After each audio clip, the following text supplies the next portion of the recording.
बड़े गहरे रिश्ते होते हैं, इतने गहरे रिश्ते। अगर कोई माँ से ये कहे ना मैं तुझे पूरी कायनात की दौलत दूं, अपने बेटे की एक आंख निकाल के दे दे, माँ पूरी दुनिया की दौलत के बदले में बेटे की एक आंख नहीं दे सकती, एक कान नहीं दे सकती, एक उंगली मां नहीं दे सकती, वो तुम्हें इतना चाहती है। ये रिश्ते होते हैं और इन रिश्तों को बाजारों से नहीं खरीदा जा सकता, मार्केट और मंडी से नहीं खरीदा जा सकता। ओ भाई शुक्र अदा करो जिन्हें अल्लाह ने माँ बाप दिए, जिन्हें अल्लाह ने माँ बाप दिए, और माँ बापों से भी गुजारिश है जिन्हें रब ने बेटे दिए हैं वो अल्लाह का शुक्र अदा करें, शुक्र अदा करें। ये भी अल्लाह की बहुत बड़ी नेमत है, बहुत बड़ी नेमत है। आज ना बात बात तो माँ बाप कहते तुझे मरी ले जा, जरा सा गुस्सा आया अम्मा कहती तुझे हैजा ले जा।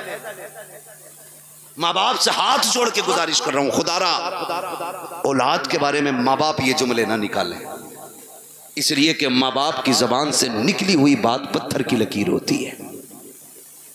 और ये रब की नाशुक्री भी एक तरह से, औलाद की कदर ना करना ये भी रब की नाशुक्री है।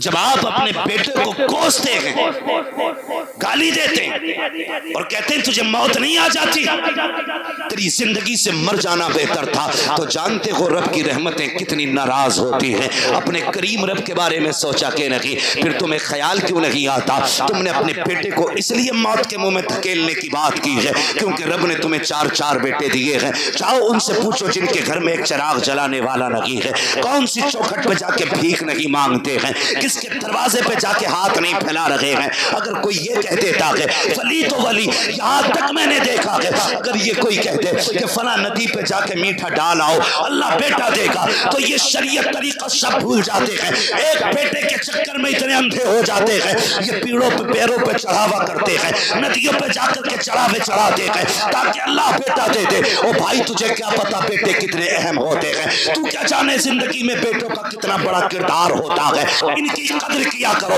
इनकी अहमियत की हामिल रहो, इनकी अहमियत को समझो, बात बात पे बददुआ न देना। तेरी ज़बान अगर रब को बुरी लग गई उस वक्त तुझे तोड़ा जाएगा जब तुझे कोई सीधा करने वाला नहीं मिलेगा। आओ तुम्हें कहानी बताता चलूं, एक बात तुम्हें समझाता चलूं। एक माँ को रब ने एक बेटा अता किया, उसी बीच उसके शौहर का इंतकाल हुआ, आंगन में सिर्फ एक ही बेटा था, शौहर का इंतकाल हो गया, माँ उसी बेटे को पालती रही, उसी के सहारे जिंदगी गुजारती रही। ख्याल ये आता था ये मेरा इकलौता चांद है, इसी के साथ जिंदगी गुजर जाएगी, इसके सहारे जिंदगी गुजर जाएगी। आओ मैं बेटों से भी ये बात कह के चला जाऊं, कितनी बेवा माएँ ऐसी होती हैं जो बेटों के सहारे जिंदगी की जवानी काट दिया करती है लेकिन दूसरा निकाह नहीं करती है ताकि अपने बेटे को सुख की जिंदगी दे सके। लेकिन कल जब यही बेटा जवान हो जाता है उन बूढ़े माँ बाप की कुर्बानियों को ठुकरा दिया करता है और उस माँ से कहता पता तूने मेरे लिए क्या क्या है। और सालिम तू अपनी बीवी को माँ के लिए 8 दिन नहीं छोड़ सकता है, इसने जिंदगी भर की जवानी तेरे लिए कुर्बान कर दी है और तू पूछ रहा है तूने मेरे लिए किया क्या है। मुझे तो उस दिन रोना आया था जिस दिन एक बेटा माँ से कहता है माँ मैं तुझे हज कराने लेके जा रहा हूँ, और दिल्ली जाकर के हज हाउस में उसको छोड़ करके चुपके से निकलता है। माँ बेटे को तलाश करती रह जाती है, कई दिन हो गए रोते रोते बेटा नहीं आया। जब आए मीडिया वाले पूछा बता माँ तू क्यों रो रही है, उसने जब हाले दिल बयान किया था कान खोल करके मेरी बात सुनना प्यारे, उसने कहा था मेरा बेटा मुझे हज का झांसा लेकर के लाया और कहा मैं तुझे मदीने लेके जा रहा हूँ। कहा मैं बूढ़ी एक देहाती औरत सीधी सच्ची औरत मुझे क्या पता सफर कैसे किया जाता है। वो कहती है कि मैं बेटे के साथ आ गई, एक रात रुका मेरे साथ और मुझे छोड़ के चला गया है। फिर जब उसने रो के कहा था कि जानते हो मैंने इस बेटे को कैसे पाला है, कहा जब बाप इसे बचपन में छोड़ के चला गया मैं इसका माथा चूम चूम के जिंदगी गुजारती रही, मैंने दूसरा निकाह नहीं किया था, सैकड़ों पैगाम निकाह के आए थे लेकिन मैंने बेटे के लिए निकाह नहीं किया था, पूरी जिंदगी इस बेटे के लिए कुर्बान कर दी। आज ये मुझे धोखा दे करके चला गया है।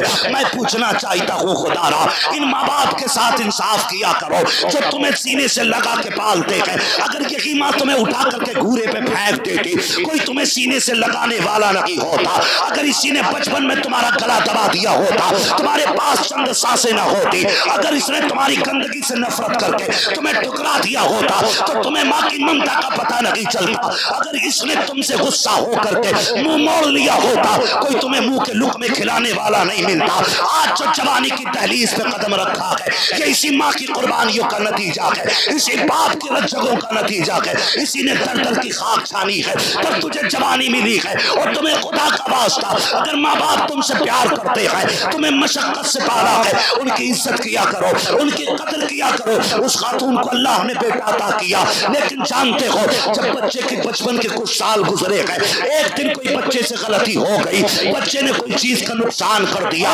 माँ ने गुस्से में कह दिया था तुझे मौत क्यों नहीं आ जाती है, माँ ने आज कहा है लेकिन रब ने अपने तकदीर के कलम से लिख दिया था, जैसी उसने कहा है तुझे मौत क्यों नहीं आती है, ये तो कह के भूल जाती है। बच्चे की परवरिश की जवान हो गया, अच्छी तालीम हासिल की डिग्री होल्डर हुआ, अच्छी सर्विस लग जाती है, जब सर्विस लगी है अच्छा रिश्ता हो जा रहा है, जब अच्छा रिश्ता हुआ है, शादी के चंद साल रह गए, चंद दिन रह जाते हैं शादी के, पूरी तैयारियां हो जाती हैं, घर में खुशियों का माहौल है। माँ तो अपने बेटे को बददुआ दे के भूल चुकी थी, उसने तो बचपन में कहा था तुझे मौत क्यों नहीं आ जाती है। चंद दिन शादी के रह गए हैं, अचानक बेटा घर से चला, पैर फिसला गिरा और वहीं पे दम निकल जाता है। अम्मा सर पटक के रो रही है, हाय ये क्या हो गया है, मेरे लाल ने जिंदगी की बहारें भी नहीं देखी थी, इसके सेहरे के ख्वाब सजाए थे हमने, आह अफसोस हम बेटे का सेहरा ना देख सके। रोते रोते सोई है, ख्वाब में किसी ने आके कहा था आज आंसू बहाने से कोई नतीजा नहीं है, याद नहीं है तुझको वो जुमले जो तूने बचपन में बेटे से कहा था कि तुझे मौत क्यों नहीं आ जाते, वो जुमले रब को नागवार गुजरे थे। आज इसे मौत दे करके अपनी नेमत का एहसास दिलाया है, देख मैंने तुझे बेटा दे के क्या दिया था, अब पता इसके बाद क्या रहेगा। इसलिए माँ बाप से कहना चाहता हूँ अगर बेटे गलती भी किया करें उन्हें मौत की बद्दुआ ना दिया करो, उनके लिए मुसीबतें ना मांगा करो, अगर मार सकते हो थप्पड़ मार लो, जूतों से मारो, लाठी से मारो, लेकिन जबान से बद्दुआ ना देना। खुदा की कसम तेरी जबान से निकला हुआ एक जुमला तेरे बेटे की तकदीर बन जाएगा, कहीं तेरी जबान का जुमला तेरे बेटे की मौत का सबब न बन जाए। अगर दे सकते हो तो दुआएं दो, खुदा की कसम तेरी दुआ तेरे बेटे को रिस्क वाला भी बना सकती है, नेकी वाला भी बना सकती है। अगर तेरी दुआ लग गई तो तेरे बेटे को तेरी दुआ अल्लाह वाला भी बना सकती है।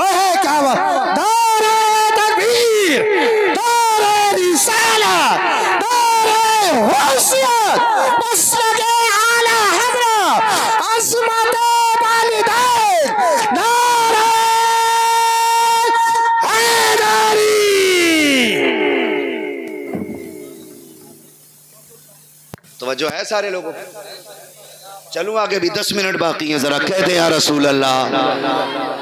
अल्लाह सारे लोगों को सलामत रखे। मैं कह रहा हूँ आप बैठ के सुभान अल्लाह जोर से नहीं बोल पा रहे, देखो तो सही, खड़े भी हैं बेचारे जिनको जगह नहीं मिली है, तो कम से कम तुम बैठे हो तो कम से कम बैठने पे रब का शुक्र अदा कर लो, और अगर थक गए तो जगह छोड़ दो ताकि अच्छे लोग आके बैठ जाएं।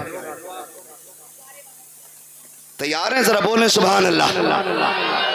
पीछे वाले भी कहते हैं जरा या रसूल अल्लाह। बेटों से भी एक गुजारिश है, तुम जो रोड पे चलते हो ना, रोड पे थोड़ा मीटर भी देखा करो गाड़ी का।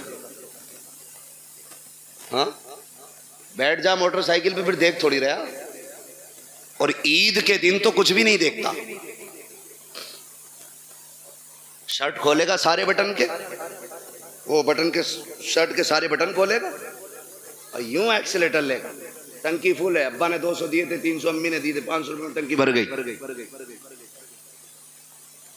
फिर दाएं बाएं नहीं देख रहा। तुम जानते हो तुम्हारी एक छोटी सी गलती तुम्हारे माँ बाप को जिंदगी भर रुला सकती है।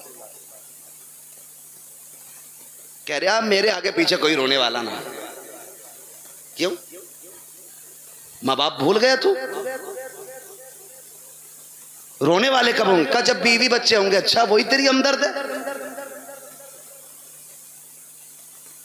अरे बताओ यार, मैं बीवियों के खिलाफ भड़का नहीं रहा हूं आपको, लेकिन समझा रहा हूं, मैं समझा रहा हूं आपको। आप कह रहे हो नहीं नहीं कोई रोने वाला नहीं है। सुन मेरे भाई, सारी खेती से ताल्लुक रखते हैं ना, अक्सर लोग किसान ही होंगे, क्योंकि हम सब जमीन से ताल्लुक रखने वाले लोग हैं। गेहूं की फसल कितने दिन में आ जाती है?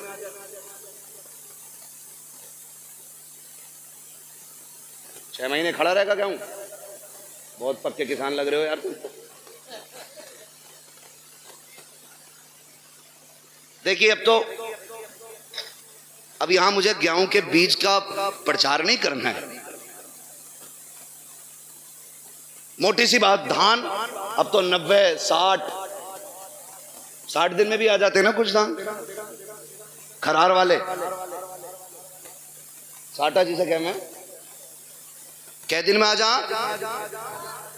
चाहे 61 दिन हो जाए 65, मशहूर तो 60 सही है। ठीक है, अपने हालत से भले ही मत काटो 90 दिन। ठीक है जी। एक किसान धान लगाता है ना, धान एक एक पेड़ को दिलो जान से पालता है कि नहीं? देखा ना बेटे, कभी कभी हम किसी के खेत में गुजर जाएं, किसी का एक पेड़ टूट जाए तो वो लट लेके घर तक आता। तेरे लल्ला ने मेरे खेत में पैर रखा ही कैसे? और वो उसका आना गलत नहीं है, हक है उसका, मालिक है वो अपनी खेती का। आप होते कौन हो किसी का नुकसान करने वाले? और कई बार इतने ठलुए लोग होते हैं, मेड़ पे चल जाना, मेड़ पे तो धोरे के धान छोड़ता ही ना, ऐसा मारा मुट्ठी भर के सूता है ना, टूंग रिया। ये बता, तू पूरा दिन टूंगता रहे, तेरा पेट भर जाएगा?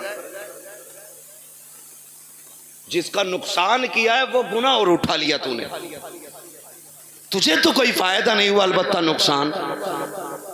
मेरे बच्चों कान खोल के सुनो बहुत गौर से। किसान एक धान लगाता है तो 60 दिन से कितनी उम्मीदें बांधता है।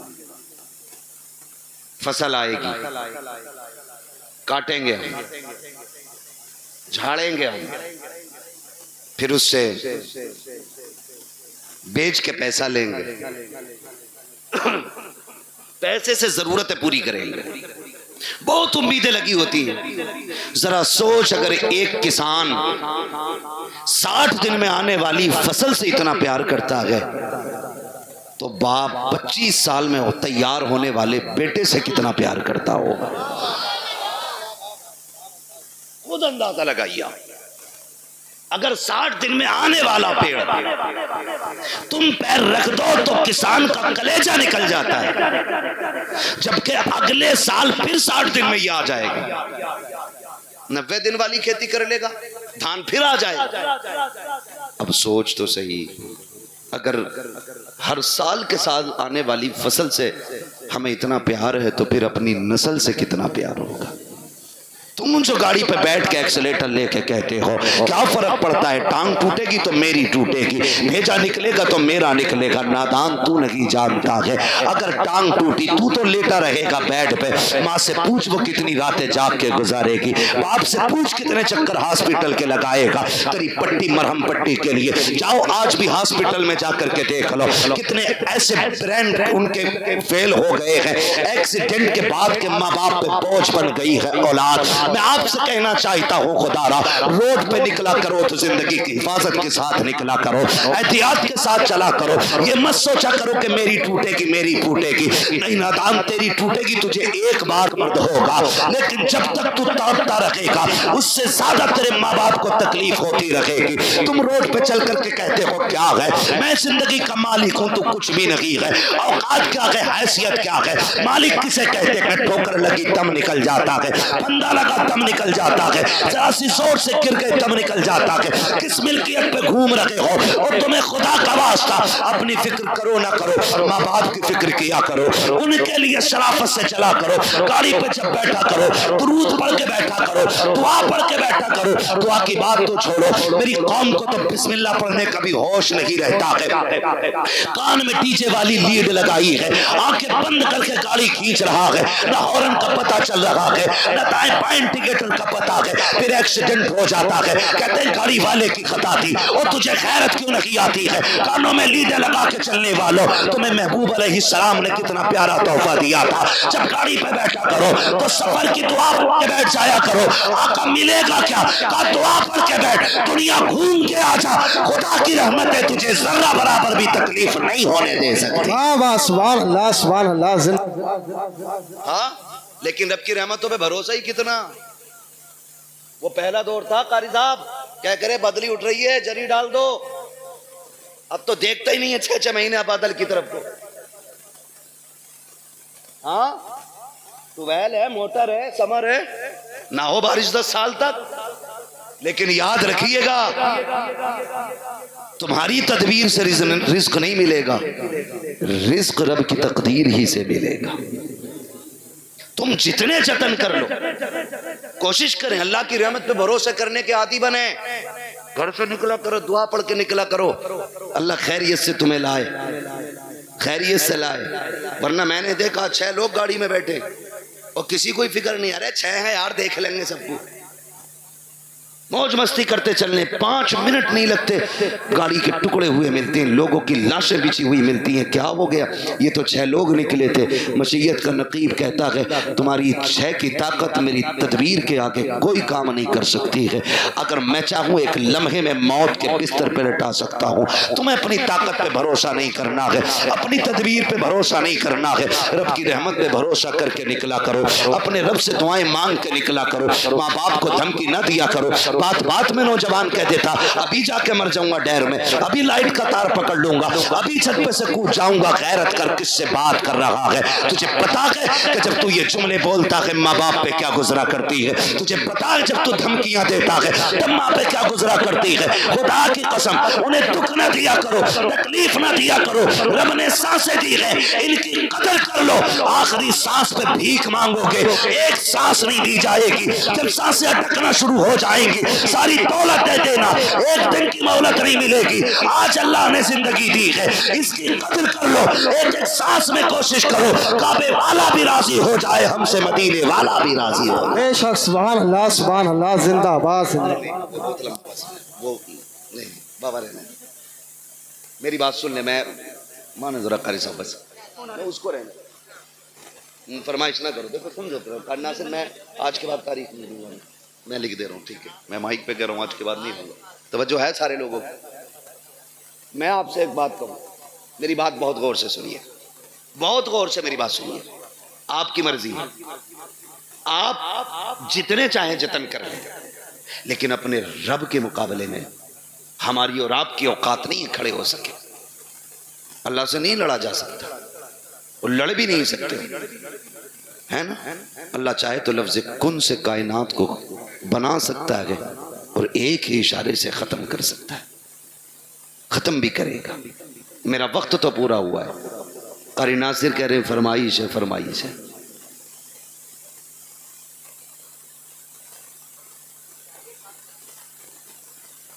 अल्लाह आपको सलामत रखे भाई, बर्दाश्त कर लेंगे 10 मिनट हो। मुझे मालूम है मैं पंखों में बैठा हूँ, कुछ लोगों पे पंखा भी नहीं होगा, मगर इस मोहब्बत से बैठे, अल्लाह सलामत रखे, है ना? जरा सारे कह दें या रसूल अल्लाह, अल्लाह सलामत रखे। आज ना फरिश्ते जा करके ना ठेकेदार के बेटे की कब्र में अपनी जब रहमतों की गठरियां लौटते होंगे ना, तो बेटा पूछता होगा आज ये रोशनी किधर से आ रही है? तो कहते होंगे मुबारक हो, तेरे बाप ने तेरे सवाब के लिए हुजूर की महफिल सजा के रखी है। नबी की बातें उधर हो रही हैं, खुदा की रहमत इधर हो रही है। ये बड़ी बरकतों वाली महफिल है। लोग पता नहीं क्या समझें या ना समझें, मैं इसके बारे में नहीं जानता हूँ, लेकिन इतनी गुजारिश है, ये महफिल इतनी बरकतों वाली है, इतनी बरकतों वाली है। हम जो सुन्नी इस महफिल को सजाते हैं ना, इस महफिल को जो सजाते हैं, ये इतनी रहमतों वाली महफिल, इतनी बरकतों वाली है। इसमें जो आके बैठ जाता है बख्श दिया जाता है। असल बात है उस बख्शिश को बचा के रखें। आप आके बैठे, आप बख्श दिए गए, लेकिन अब कल से कोई काम ऐसा नहीं करना जो फिर वो नाराज हो। लेकिन हम कल से फिर वही भेड़ वाली चाल। जितने आके बैठ जाते वो सारे बोले बख्श दिए जाते। फरिश्ते कहते मालिक तेरी महफिल सजी थी, क्या बात है? और कहा मुझे तुझे कोई करीम कह रहा था, कोई तुझे रहीम कह रहा था, कोई तेरे महबूब की बातें कर रहा था। वो जन्नत की भी बात कर रहे थे। रब फरमाता उन्होंने मेरी जन्नत देखी है? कहा नहीं। कहा फिर उन्हें कैसे पता चला? मुझे देखा नहीं, यकीन कैसे? फरिश्ते कहते होंगे एक देखने वाले का कहा मान लिया है, बिन देखे तुझे हमने खुदा मान लिया है। तो सुभान मालिक उनसे तेरे महबूब ने कहा खुदा है, तो उन्होंने कह दिया है। तेरे महबूब ने कहा जन्नत है, तो फिर है। तेरे महबूब ने कहा दोज़ख है, तो फिर अल्लाह सलामत रखे। ये सुन्नियों का अकीदा है। हुजूर ने कह दिया है तो तुम्हारे मुंह से जो निकली वो बात हो के रही। मेरे नबी कभी झूठ बोलते ही नहीं। उन्होंने कहा है तो है। मालिक तेरे महबूब ने कहा, उन्होंने मान लिया। कबिन दे के कहा हाँ। रब फरमाता गवाह हो जाओ, जितने आए बैठे मैंने सबको जन्नती बना दिया है। फरिश्ते कहते हैं अल्लाह एक तो गुजर के जा रहा था मंडल लेने, मतलब किसी भी काम से, और वो मौलवी को देख के रुक गया, या खाली लाइटिंग देख के रुक गया, भीड़ देख के रुक गया, उसका मकसद जलसे में आना नहीं था। रब फरमाता फरिश्तों मैंने उसे भी माफ कर दिया। अल्लाह वो क्यों बख्शा गया? रब फरमाता वो कोई भी था लेकिन महफिल तो मेरे महबूब की थी ना। फरिश्तों में उस गुनाहगार को देखूं या अपने महबूब को देखूं? मैंने महबूब के सदके में सारे ही बख्श दिए। बख्शे तो सब जाते हैं, असल है बचाना। इस बख्शिश को कितने बचाते हैं? सुबह ही निकले और गाली बक दी सामने वाले को दाढ़ से। पहली बात तो आगा ना मस्जिद में, और आगा भी ना तो कह रहा तुझे पता रात कल हुआ घर में पुलिस आई थी। मतलब जो बात कहीं किसी को पता नहीं, मस्जिद में अगली सफ में बैठ के कह रहा हाँ कह रहा तुम्हें पता है? हाँ क्या उसके लोगों को पुलिस ले गई? तो भाई सबसे पहले यही करने को मिला था तुम्हें। क्या नतीजा? जबानें भी साफ रखो, दिल भी पाक रखो। और मस्जिद में बैठ के कह रहा भाई कितना धान हुए तेरे? धान कितने हुए? क्यों दिल्ली में बैठाया? आज की दुकान पे आया कि बीज का प्रचार कर रहा है। मस्जिद है, मस्जिद है, एक ही सफ में खड़े हो गए महमूद वयाज। ना कोई बंदा रहा ना कोई बंदा नवाज। ये बंदगी की जगह है, गंदगी की जगह नहीं। यहां बंदगी कीजिए, क्विंटल और किलो ना नापिए।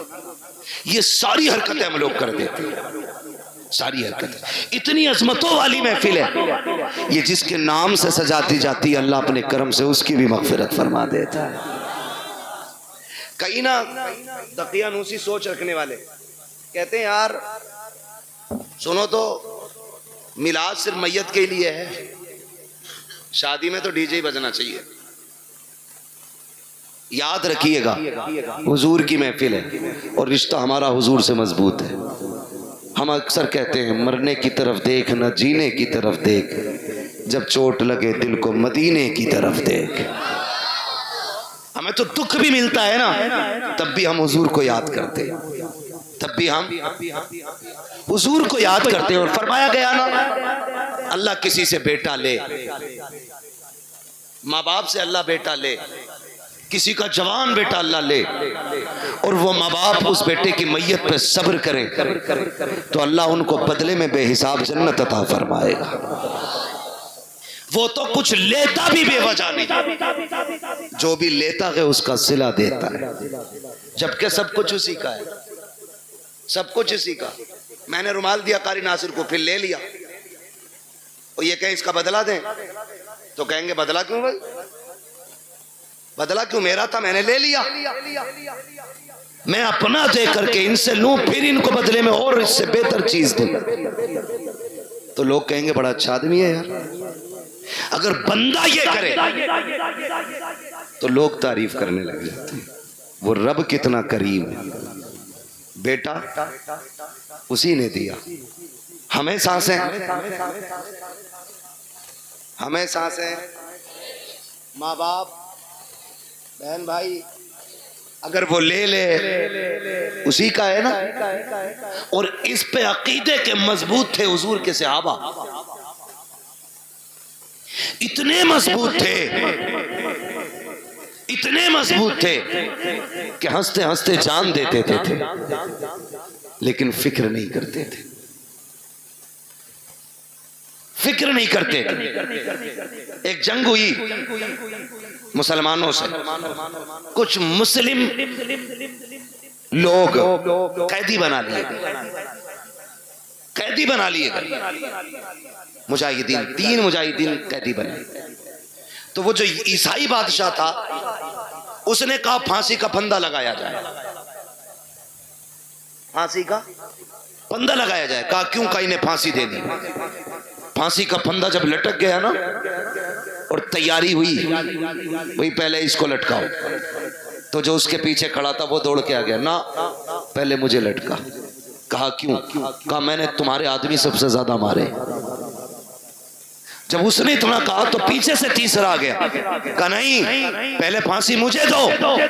कहा तुझे क्यों भाई? कहा ये मारता जरूर था लेकिन रास्ते तो मैं ही बताता था, मैं ही बताता था। फिर पहला आगे आ गया, कहा नहीं फांसी मुझे पहले दी जाए। कहा तूने क्या किया है? कहा सुने ये रास्ते बताता था, ये मारता था, लेकिन जब ये लौट के जाते थे मैं कहता था यार और काफिर मारने हैं, ठहरो। का मैं इनको पकड़ पकड़ के फिर लाता था, फिर तुम्हारे लोगों को मरवाता था। उसने कहा तुझे मौत से डर नहीं लग रहा है? कहा नहीं। कहा किस लिए नहीं लग रहा है? कहा हमने महबूब के कदमों में जिंदगी पाई है, हमने हुजूर की चौखट पे जिंदगी पाई है, हमारे नबी ने हमें बता दिया है कि हमारे नबी ने बता दिया है मरने की देर है, जन्नत के रास्ते खुले मिलेंगे। कहा जो तू चाहे कर ले, हमें जिंदगी उतनी प्यारी नहीं है जितनी रब की राह में हमें मौत प्यारी है। उसने कहा जाओ मैंने तीनों को माफ कर दिया है। कहा किस लिए? कहा दुनिया जिंदगी के लिए भागती है, तुम मौत के लिए भाग रहे हो। मैं सोच रहा हूँ जिसके जवान इतने प्यारे हैं वो आका खुद में कितना प्यारा रहा हो। क्या बात है, सुभान अल्लाह, जिंदा। मैं तुम तीनों की जिंदगी माफ कर देता हूँ। उसने तीनों को जिंदगी बख्श दी। हम मुसलमान हैं, हम यहाँ जीने के लिए नहीं आए, हम यहाँ मरने के लिए। अल्लाह ने बेटा दिया, ले लिया, मालिक तेरी मर्जी, तू लेना भी जानता है देना भी जानता है, तेरे खजानों में कमी नहीं है, तू चाहेगा तो इससे बेहतर सिला देगा। और अगर उसने बेटा लिया है तो उसमें कोई ना कोई हिकमत होगी। अल्लाह का कोई भी काम हिकमत से खाली नहीं होता है। और अगर आप ये सोचें पता नहीं मेरे बेटे का क्या हो रहा होगा, मेरा बेटा क्या होगा, मेरे बेटा कब्र में है, मेरे बेटा यहाँ होता तो ऐसा होता, मेरा बेटा यहाँ होता तो वैसा होता, ऐसे बैठ के बातें करता, वैसे बैठ के बातें करता। याद करना प्यारे, मौत से डर उस वक्त तक लगता है जब तक मौत आ नहीं जाती है। जब मोमिन को मौत आ जाती है तो फिर वो जीना नहीं चाहता है, फिर वो रब की रहमतों को इतने करीब से देख लेता है, इतने करीब से देख लेता है कि फिर उसके बाद अगर उसे जिंदगी लौटाई भी जाए तो फिर वो जिंदा होना नहीं चाहता है। वो जानता है जितना करीब मेरा रब है कोई बाप बेटे से उतना प्यार नहीं करेगा, कोई माँ औलाद को इतना नहीं चाहेगी, कोई खानदान बेटे को इतना प्यार नहीं देगा जितना रब अपने बंदे से प्यार करता है। जितनी रहमत है उसकी अपने बंदों के साथ होती है। तो दिल तोड़े ना किया करो, उदास ना हुआ करो, उसकी मर्जी है, उसने ले लिया। मालिक जिसमें तू राजी है उसमें मैं राजी हूँ, ये सोच के जिंदगी गुजार जा। जब तू कब्र में आएगा मैदान महशर में वो कहेगा मेरे बंदे परेशान ना हो, आज जिसमें तू राजी है उसमें मैं राजी हूँ। क्या बात है, सुभान अल्लाह, सुभान अल्लाह। इसलिए रब की रजा पे राजी रहना, रब की रजा पे राजी रहना, अपनी फिक्र करनी है। किसकी? अपनी फिक्र। फरमाया गया कि जब मलकुल मौत रूह निकाल के जाते ना और घर में रोया पिटाई पड़ती है तो मलकुल मौत ठहरते और आवाज दे के कहते हैं घर वालों अगर तुम्हें अपने अंजाम का पता चल जाए, काश तुम ये समझ जाओ एक दिन तुम्हें भी ऐसे ही मरना है और तुम्हें पता चल जाए मरने के बाद की जिंदगी, तो वो कहते हैं कि तुम फिर इसके बजाय अपने आप पे रोओगे। अपनी फिक्र करें, अपनी मरने से पहले लोगों के हक अदा करके जाएं। हक अदा करके जाओ। तख्ती लगी पड़ी है कब्र पे, बड़े लंबे अलकाबात के साथ, फला हाजी मरहूम, भाई किसी का नाम आजा बुरा मत मानना, अच्छन खां, पुत्तन खां, बब्बन खां, लग गई तख्ती। एक बार तख्ती लगी है, फिर उसके बाद कोई फूल डालने भी नहीं आता। फूल तो क्या, कब्र बैठ जाए तो मिट्टी डालने भी लोग नहीं आते। तू तख्ती लगा के तेरे बच्चों ने सोच लिया हक अदा हो गया। जो हराम की जमीन मारी थी ना, खा औलाद रही है, लठिया तुझ पे फिरेगी, ये याद रखना। और बेटों से कहो तुम वापस कर दो, कह रहे हमने थोड़ी लूटी है, तो अब्बा ने लूटी थी, हमें तो विरासत में मिली है। क्यों? माले गनीमत है, माले गनीमत है। तेरी मेरी औकात क्या है? समझ तो सही, हुजूर के विसाल का वक्त करीब आया। आका करीम सहाबा का सहारा लेकर के चौक में आए, फरमाया बिलाल मदीने में ऐलान कर दो, हो सकता है आज मेरी लोगों से आखिरी मुलाकात हो। हजरत बिलाल ने जब यह ऐलान किया, लोग चीख पड़े, रोते हुए दौड़े गलियों में, और चौक में भीड़ लग गई। हुजूर सहाबा का सहारा लेकर के चौक में तशरीफ लाए, भीड़ लगी है हुजूर के दीवानों की। आज कह रहे देखा जागा, 2 कुरान खानी फालतू करा देंगे अब्बा के नाम, एक पतीला और ना सही, जमीन 4 लाख की पतीला बन जा रहा 4000 में। कौन दे रहा जमीन? एक पतीला फालतू बनवा देंगे। सुन, तेरी मेरी औकात क्या है? कुछ भी तो हैसियत नहीं। मेरे नबी को देख, खुदा की कसम हुजूर फरमाते हैं सहाबा, मैंने 63 साल तुम्हारे बीच में गुजारे, तुम्हारे साथ रहा हूं। बशरी तकाजे के मुताबिक अगर किसी को कोई तकलीफ हो गई हो तो आज वो बदला ले ले या माफ कर दे। मेरे ऊपर किसी का कर्जा है तो आज वो मुझसे अपना कर्जा ले ले। सहाबा की आंख में आंसू आ गए, या रसूल अल्लाह आपसे मांगेंगे? फरमाया मैं अपने रब से इस हाल में मिलना नहीं चाहता कि मुझ पे किसी का एक सिक्का भी हो। ये कौन कह रहा है? वो कह रहे हैं जिन्होंने बैतुल मुकद्दस में सारे नबियों की इमामत की है, जो महराज में अर्शों से भी आगे गए। वो कह रहे हैं मैं अपने रब से इस हाल में मिलना नहीं चाहता कि मुझ पे किसी का 1 रुपया भी हो। आज बीगे बीगे हजम कर जाते हैं। अब्बा का कफन बड़ा चिट्टा था, बड़ी खुशबू आ रही थी, अब्बा मरे थे। और भाई तेरे बाप के ऐब इस तरह की करामतों से छुपने वाले नहीं है। अब्बा बड़े अच्छे थे, कुत्तों को पानी पिलाते थे, बकरियों को चारा खिलाते थे। बस तुझे अब्बा की अच्छाइयाँ याद रह गई। वो जो गरीब की 3 बीघे दवाई थी, वो तुझे बाप का पाप याद नहीं है। वो जो सिसकते रह गए थे यतीम, तेरे बाप ने अंगूठा लेकर के उन गरीबों का हक मार लिया था, तुझे बाप की वो तबाहकारियां याद नहीं है। याद रखना प्यारे, मरने के बाद एक एक शय का हिसाब होना है। क्या तुमने नहीं देखा कब्रिस्तान पे जब बंदे को दफनाया जाता है, बेटे खड़े होके कहते हैं किसी पे मेरे बाप पे किसी का हक हो तो आके मुझसे ले ले। और गैरत आनी चाहिए, खाया तेरे बाप ने था, तू कब्र पे खड़े होकर के माफी मांग रहा है, कहता मेरे बाप को माफ कर देना। जब थप्पड़ उसने मारा था माफी उसी को मांगनी थी, अब उसने खाया था माफी उसी को मांगनी थी। जब तक वो माफी नहीं मांगेगा हिसाब इतनी जल्दी बराबर सराबर नहीं होगा। मरने की तैयारियां करो मेरे यार, कोई मुखिया हो, प्रधान हो, जमींदार हो, ठेकेदार हो, मौत सभी को आनी है, कोई बचने वाला नहीं है।